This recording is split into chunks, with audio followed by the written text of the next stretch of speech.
Hi everyone. So we're hopping back into the lessons on modern Indian history with this particular video, and we stopped at a very interesting juncture last time, which was related to civil rebellions and tribal revolts.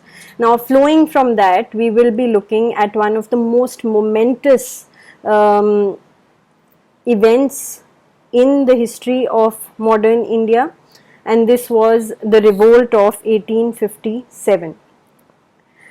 Now, be very mindful of this term itself, revolt, because there have been several other terms that have come to be used by different scholars and by people of different schools of thought. Some people call it a rebellion, some people call it a mutiny. There are others who consider it as the first war of independence, but we'll stick with this particular terminology, the revolt of 1857. And interestingly, this is the term that was used in the book The History of Modern India by Bipin Chandra. And in India's struggle for independence, he used the title The First Major Challenge, Revolt of 1857. And within the chapter in the book, he called it the most formidable challenge. Now, what was very interesting about this particular revolt of 1857 is that it served as a source of inspiration for the national liberation movement, right? So perhaps calling it the first war of independence would not be as apt, because there have been different events that have been attributed to be the first war of independence, but what we can understand from this particular event is that it did serve as the source of inspiration. But it wasn't the only source of inspiration for the national liberation struggle. So we had things that were happening the world over, contemporary events and other nations that were fighting for their freedom or had fought for their freedom from colonial rule and succeeded. Then of course there was the French Revolution, the ideas of liberty, equality, fraternity. This was, resonant with the revolution, as it were. Liberalism, home rule, and after 1917 the idea of socialism as well. So all these concepts, they together came about to bring the national liberation movement. Now, as you can see here, the revolt of 1857 was the most dramatic instance of traditional India's struggle against foreign rule. But it was no sudden occurrence. This is also very, very important. It was the culmination of a century-long tradition of fierce popular resistance to British domination. अब यहाँ पे आप जब century long देख रहे हैं तो let us quickly, if you remember, something happened in 1757. If you remember what, please mention that in the comments. We have already discussed about it. तो ये जो 1857 में फिर हुआ, ये एक्चुअली उन सारी चीज़ों का कल्मिनेशन था. आप एक तरह समझ सकते हैं when something snowballs to such a great extent and then it finally just explodes, and this is what happened in the case of the 1857 revolt. We will be talking about how it wasn't sudden, because अक्सर अगर आपको थोड़ा बहुत याद हो तो history books में कई बार हम पढ़ते हैं कि वो ग्रीस कार्ट्रिजेस आई and the soldiers got angry and this is how it all started. But the truth is that there were so many things that were happening even before that, in terms of other economic factors, other sorts of discriminatory practices that were being followed in the army vis-a-vis Indian soldiers, and certain social issues and political issues as well. So those were also contributing factors. फिर एक जिसे कहते हैं कि nudge देना, तो आप ये समझ लीजिए कि those factors had brought all of this onto a cliff, the edge of a cliff, and then what pushed that particular thing off the cliff is the issue of religion and certain other practices that were allegedly introduced by the British over the course of time. All right. Before we jump on to 1857, let us just quickly look at certain mutinies that had taken place before.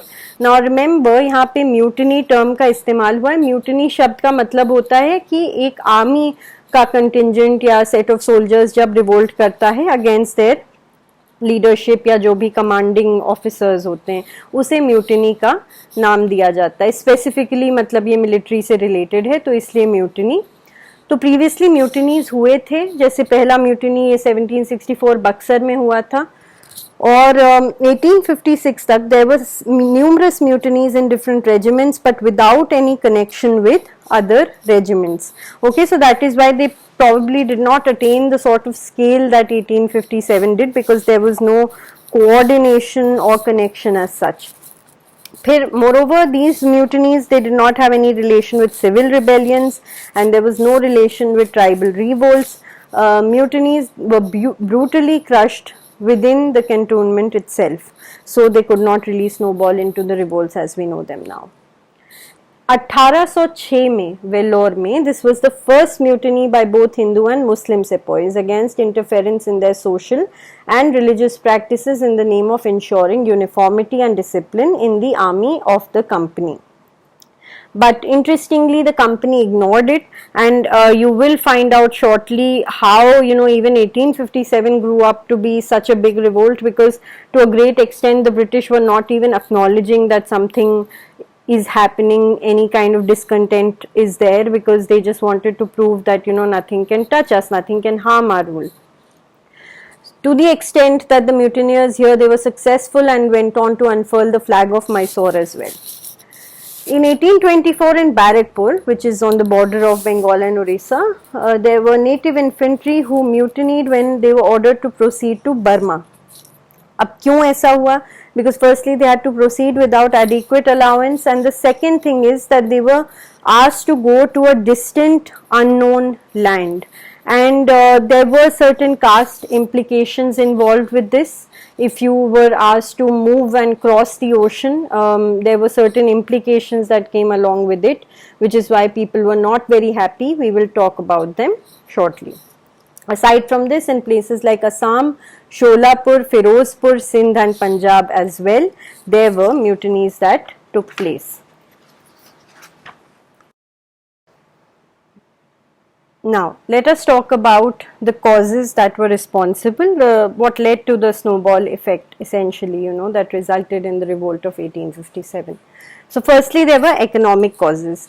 Now, here you need to understand from a dual perspective. One is ki economically what was happening in the rest of the country, how common people were being affected, and then also the economic causes that were there within the army itself vis-a-vis the Indian soldiers. So, in terms of the economic causes or dissatisfaction that prevailed, the first was the 3 land revenue settlements that were there. What were the 3? Permanent settlement, Rayatwari and Mehelwari. We have discussed these in detail in one of the other videos, you can look at that. Then the commercialization of agriculture, the destruction of traditional handicrafts industry, demobilization of soldiers, unemployed nobles and courtiers, and Pandits and Maulvis, spiritual leaders who had been rendered without a source of income because they were deprived of land grants or donations which previous rulers had given to them.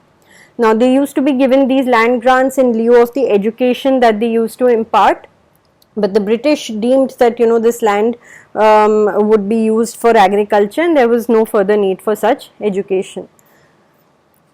Now, in terms of what the soldiers went through economically, there was discontent among the sepoys combined with discrimination. They were dissatisfied with their emoluments, and you know, the promotion policy was totally discriminatory. The Indian sepoys, they could not rise above the post of a subedar, and this obviously meant that a white sepoy, sipahi jise kahenge, recruited with him would have become his senior, you know, and he would not even have a shot at the higher post. He was also deprived from economic privileges which his white counterparts would receive. The salary itself was insufficient, and it was from this meager salary that he had to maintain his uniform, manage his food and the expenses of his horse. Holmes, in fact, who was a famous historian, he acknowledged, though he might give the signs of a military genius of Hyder, he से यहाँ मतलब है जो सिपाही होते थे, Indian सिपाही, he knew that he could never attain the pay of an English subaltern. So, in spite of having the skill and the prowess, there was no way, because of the discriminatory policy, that he could have really made a mark.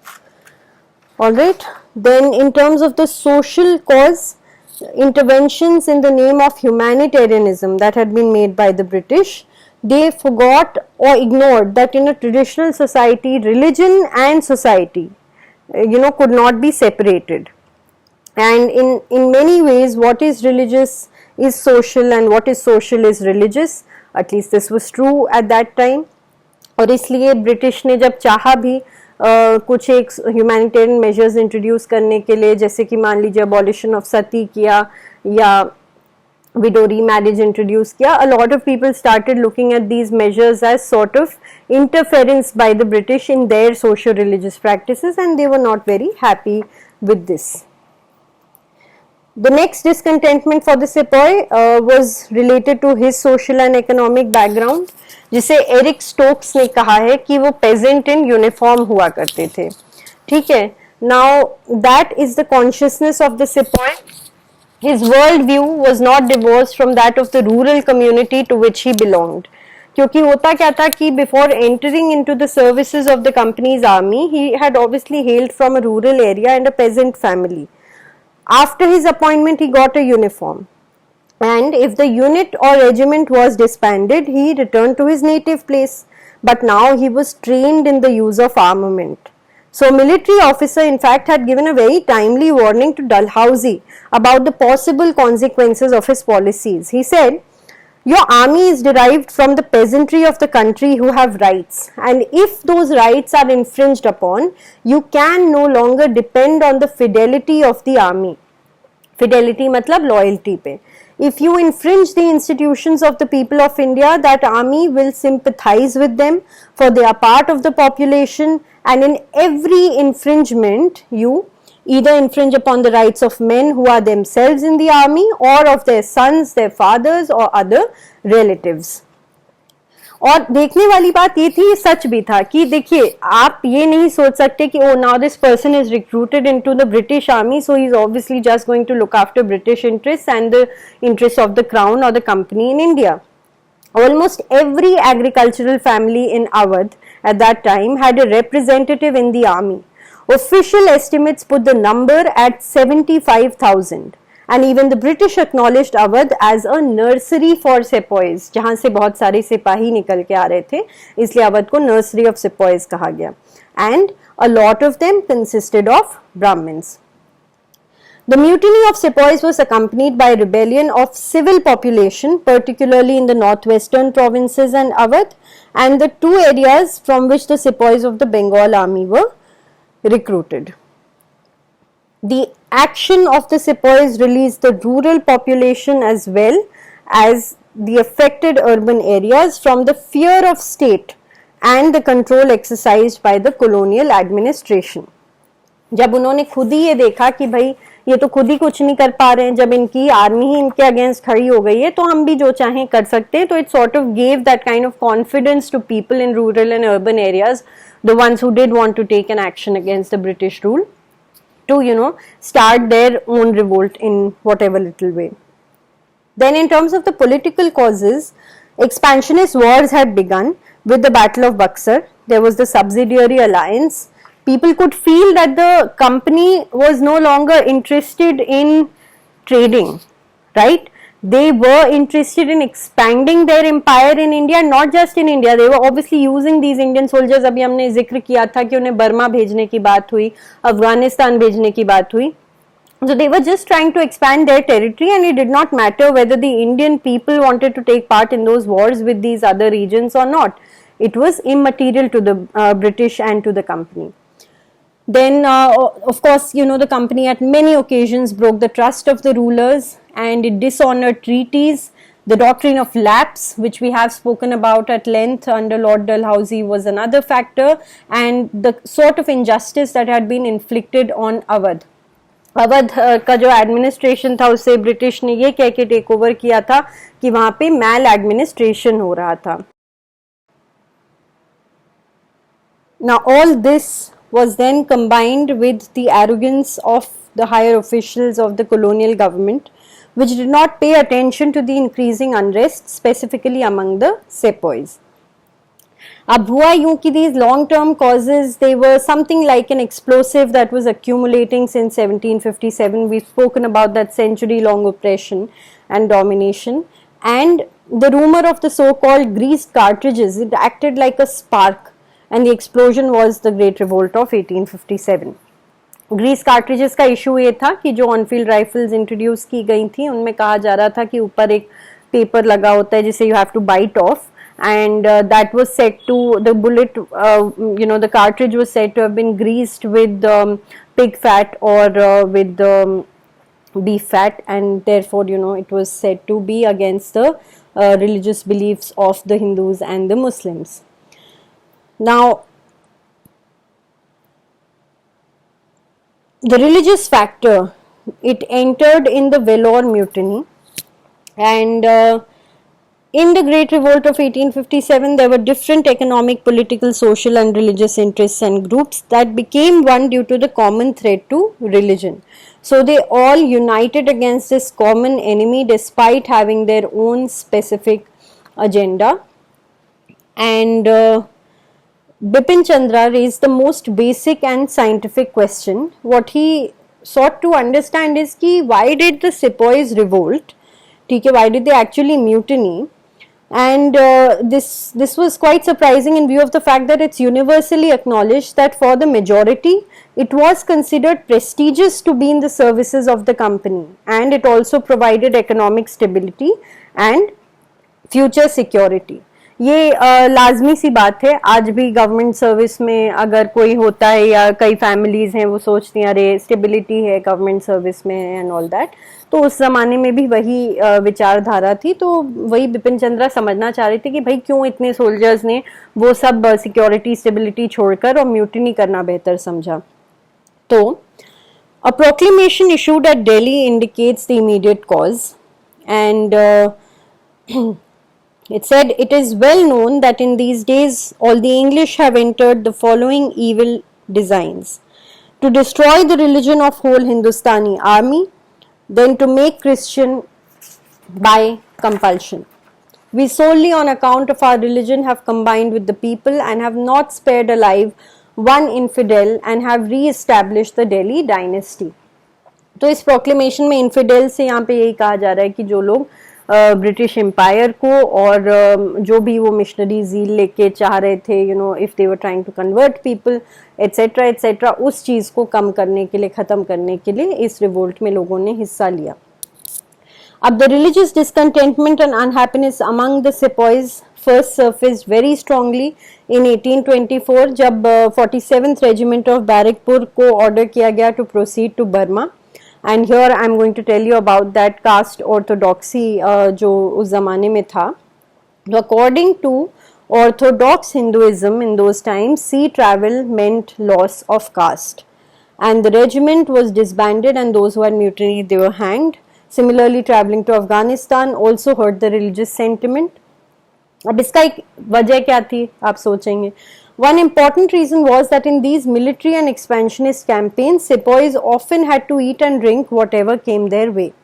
And when they returned to India, those at home, they correctly sensed that, these people जो अभी गए थे और जगह पे, they could not have observed caste and religious stipulations, and therefore they were not welcomed back in caste brotherhoods.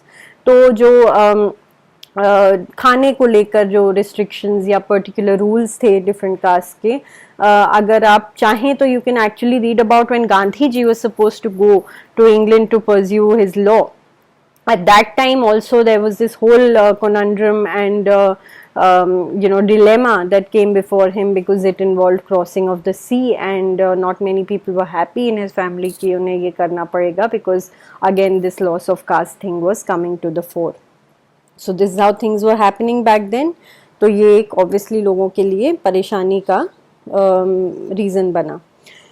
Rumors about the government's secret design to promote conversions to Christianity also exasperated the sepoys.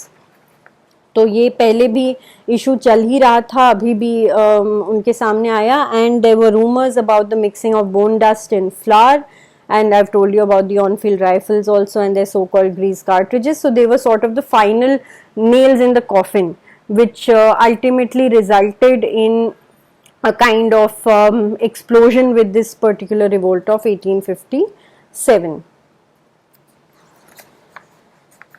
Now, ultimately then, what were the issues with this revolt? We understand that this was, on a very large scale, but क्यों ये उतना successful नहीं हुआ? देखिए, सबसे पहले there was nascent or ad hoc planning which came into existence after the rebels captured Delhi. There was no plan before this, right? And immediately after the capture of Delhi, a letter was addressed to most of the Indian rulers, especially around Delhi and Rajasthan, soliciting their support and inviting them to participate. Delhi mein Bahadur Shah Zafar was made the nominal head, but the day-to-day administration was carried out by a council jalsa. The official records mention the government at Delhi, which seems to have been a sort of constitutional milocracy. मिलोक्रेसी का मतलब ये होता है it's a combination of military and rule. तो यहाँ पे rule by the military आप समझ लीजिए, जैसे डेमोक्रेसी में रूल ऑफ पीपल वैसे मिलोक्रेसी में रूल बाय मिलिट्री. तो the king was there, he was honoured as such like a constitutional monarch, but instead of the parliament you had these people like a council of ministers along with these military leaders in whom the actual power was resting.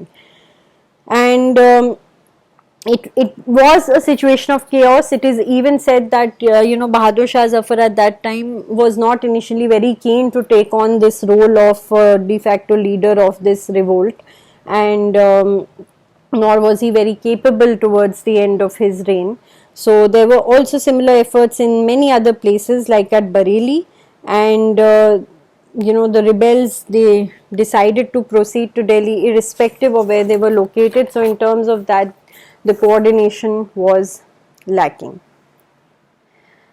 Now another important thing here is that there was incomplete mobilization or uneven participation, which leads us to believe that there was a lack of nationalism or that nationalist fervor that the component of we in these revolts.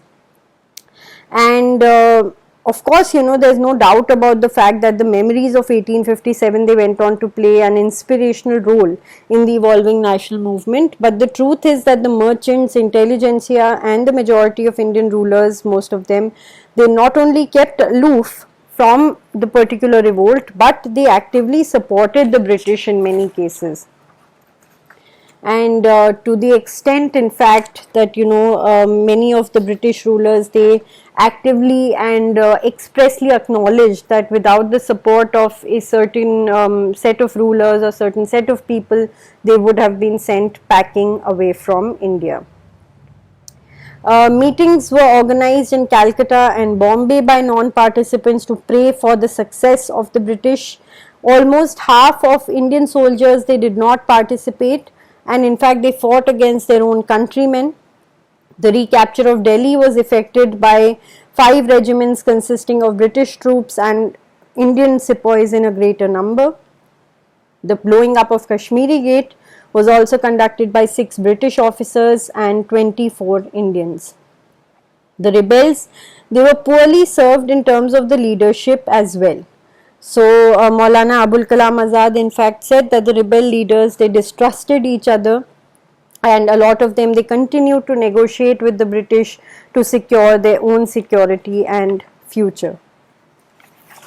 All in all, Bipin Chandra has very nicely summed it up when he says that the rebels and the leaders were prisoners of their own past, who were fighting primarily to regain lost privileges. This explains why the violent movement proved incapable of ushering in a new political order. And John Lawrence in fact said, had a single leader of ability arisen among the rebels, we must have been lost beyond redemption. But क्योंकि ऐसा कोई single leader नहीं rise किया, इसलिए ये revolt ultimately आप कह सकते हैं कि it did not lead to the independence of India. But what is very very important for you to understand, जब आप पढ़ेंगे 1858 का जो changes introduce किए in the governance of India, they were to a great extent a result of an afterthought and aftermath of this particular revolt. This is when the crown probably realized that we cannot leave the affairs of the Indian colony completely in the hands of the East India Company, and we need to sort of take over and introduce measures to change and to pacify the people. तो जब हम उस act के बारे में पढ़ेंगे आपको तब रियलाइज होगा कि 1857 का महत्व क्या था and how it was very very significant in the scheme of things in terms of the Indian struggle for independence. Right? So with this we end this particular lecture on the revolt of 1857, but we'll obviously continue in the next class and see certain key leaders associated with it, and then we'll move on to the emergence of pre-Congress organizations and the Congress itself. Thank you.